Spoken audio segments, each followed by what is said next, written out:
welcome back to my channel. It's Rebecca Sides, Intricate Mercedes-Benz General Manager. I'm here again with another instalment of sales training stroke hints stroke tips for you.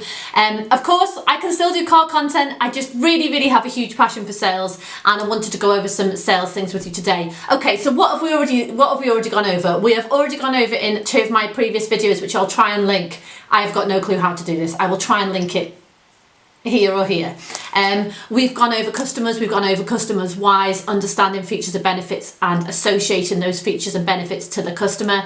We've spoken about objections, and what I wanted to speak about today was a little bit about you, the salesperson, and a little bit about sales versus service and service versus sales, because there's a couple of things there which I think are really important. Okay, so a great manager I had for a very long time in my career once said to me, well, he didn't once say it to me, he said it to me many times, a phrase, and it's control the controllables. Now this is really important. In fact, you could use this in anything in life, control the controllables. But when you're in a sales situation, what you need to do is that you need to look at what you can control and what you can't, because there's certain elements of that sale which you can control and there's certain things that you can't. But so often you will hear salespeople say, and I used to do it as well, they will blame everything in the world about why that customer didn't buy, apart from blaming themselves. They won't take the responsibility. They won't look, okay, well, what did I not do in that sales process? What was it that I did that not allowed this process to continue? So many of us will make excuses. I've been guilty of it so many times. I've said things to my managers in the past when I was on the floor selling. Oh, you know, that they're just not ready now. They just need to go home and think about it. If they need to go home and think about it, it's because you have not enabled them to bridge that value exchange, which we spoke about before. So control the controllables is really important here, because the customer does not control the outcome of a transaction. They don't. You, the salesperson, do. If you are a skilled salesperson who works on themselves, who mentors themselves, who learns, who reads books, who follows a sales process and knows how that process should work, then the only reason at the end of that process why that customer didn't buy is because of you. And that is, of course, just my opinion. It's nothing to do with anybody else. It's only my opinion, and it's my opinion that has built through 12 years of experience with one company, and then multiple years of, I've run my own business, I've run my own business before, I've worked for many companies, and I have learned over the years that the responsibility lies with the salesperson about that sale. Okay, so control the controllables. Control the things that you can do, and the things that you can't control, then obviously they're the ones not to focus upon. But the things that you're to focus upon are the things which I've been through on the other videos, and to make sure, as I've said, is to look to yourself and to make sure that you're building that value, to make sure that you're looking at their why, to make sure that you're associating the features and benefits with what that customer wants, and to make sure that you're asking the right questions, which is something really important that I spoke about before.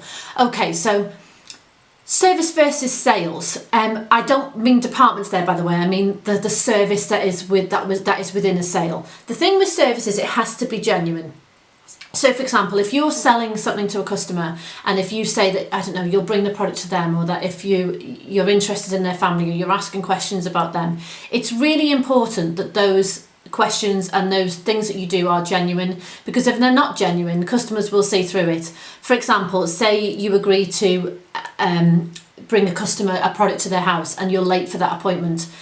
Obviously sometimes there are extenuating circumstances, but if you're late and if you're quite blasé about the fact that you're late, or if you miss a follow-up call, it just goes to show that that customer wasn't your priority, and customers are aware of that. You know, the one thing with customers is that customers want to have service. They don't want to be sold to. You will never ever hear a customer say, oh, I'm so happy I got sold to. Okay, you might do, I lie. You might hear a customer on the very odd occasion say, do you know what, I'm so happy I got sold to today. What you will hear is a customer say, I had such amazing service today. I was so impressed by the way that this salesperson went out of their way and did this for me, or they did that for me. People are all too quick to leave negative feedback. They very rarely leave positive feedback. But in service, if you remember this about service, that is the kind of thing that people tell their family about. And then that is why you build up a basis of customers. And the other thing which is really important, which actually isn't in my notes, but this is something which I feel is really important, to tell the truth. If you can have integrity and if you can build trust with a customer, then they know then that even if it's something that they maybe don't want to hear, if you're willing to tell them that, then that builds trust with you. So many times I've been sat with a customer and we've been speaking about a product which they think is right for them, and I've said, look, it's my job to give an advice selling business. I work in advice selling business, so it's my job to advise you. It's not fact in terms of, it's not fact in terms of something written down on a piece of paper as a law, but it's my opinion. And if I give them my opinion, and if they can see, do you know what, she's being honest with me there, she isn't trying to sell me all of these products, she's trying to sell me the ones which are best suited to me, then that builds trust and respect. What it also does is, when we're talking about trust and when we're talking about not lying, is if you make sure that you always follow up on all the things that you say you're going to do, they know that they can rely on you. So then a customer will then pass on your name and details to friends of theirs, because they then will look like they've been able to help and aid their friends. So if you can be that person that they know that they can rely on, you then all of a sudden will become the go-to person within their group of friends for your product or service, because they know that you can be relied upon. So they want to be able to be the person that helps and says, oh, I've got this guy that can do this for you, I've got this woman that can do this for you. You want to be that person. So it's incredibly important to make sure that you drill into customers and to make sure that you have a relationship with them that is so strong, and it's because you have been able to build a trustworthy foundation of a relationship that has longevity.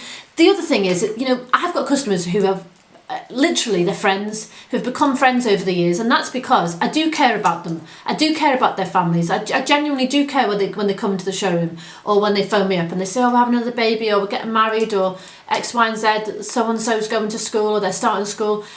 It's important that you build a relationship with your customers whereby you almost can forget about the product and can forget about the sale, because you're so interested in them and you're interested in having a proper relationship with them about them.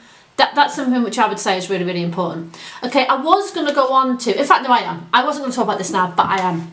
So closing.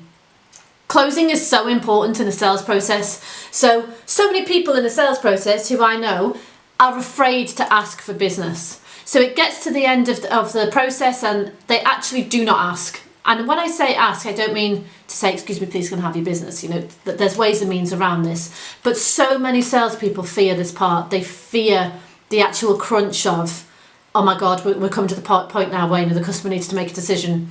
Closing is a service. It's not a negative thing. The customer has come into you to buy. The customer wants that product. They're expecting to close on the deal. They're expecting to sign, or they're expecting to pay.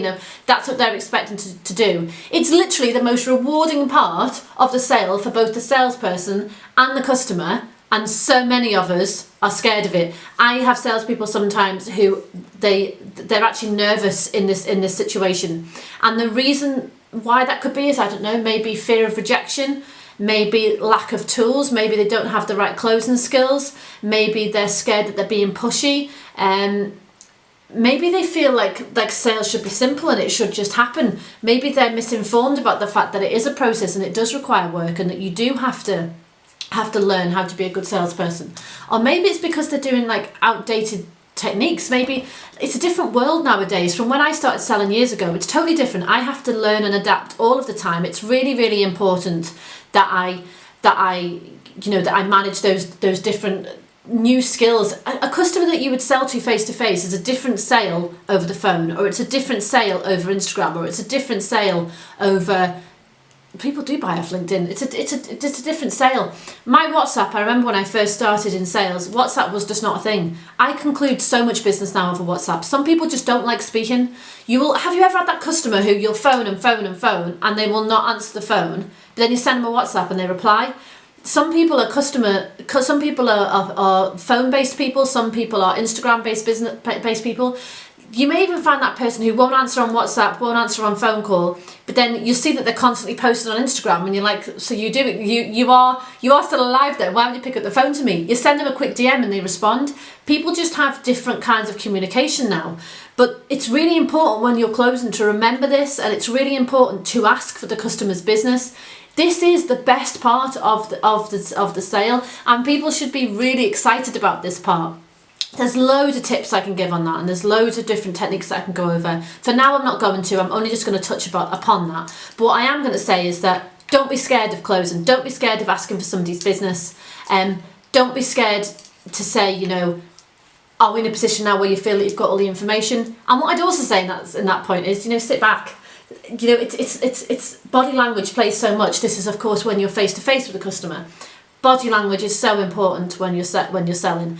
And if you're relaxed and if you're at ease and if you're prepared for the customer's answer, they will feel relaxed and at ease. It's mirroring effectively, and you know, they will feel relaxed, they'll feel at ease, and they'll feel like they're comfortable within that position to be able to say yes. Whereas if you're like, are you gonna buy it? Will you buy it? Please will you buy it? Then of course they're gonna feel anxious and on edge. So the things that I've spoken about today is, you know, we've gone over there about how salespeople can sometimes actually stop sales because they can ask the wrong questions. So it's really important that you control the sale, control the controllables, as I said. To remember that service is really important when you're dealing with customers, but it has to be genuine. Only do a thing if you genuinely mean it and if you say that you're going to do it. And remember in a sale that the close is crucial. Please make sure that you remember that. Okay, I hope you liked this video. If it was informative, leave me a comment below. Please make sure that you stay in touch. Drop me an email if you want. I've already linked my email address below. Make sure you follow me on LinkedIn, Instagram, Twitter. I kind of still use Twitter. Make sure you follow me on that. But other than that, guys, everyone take care, everyone stay safe, and I'll speak to you soon. Bye-bye, over and out.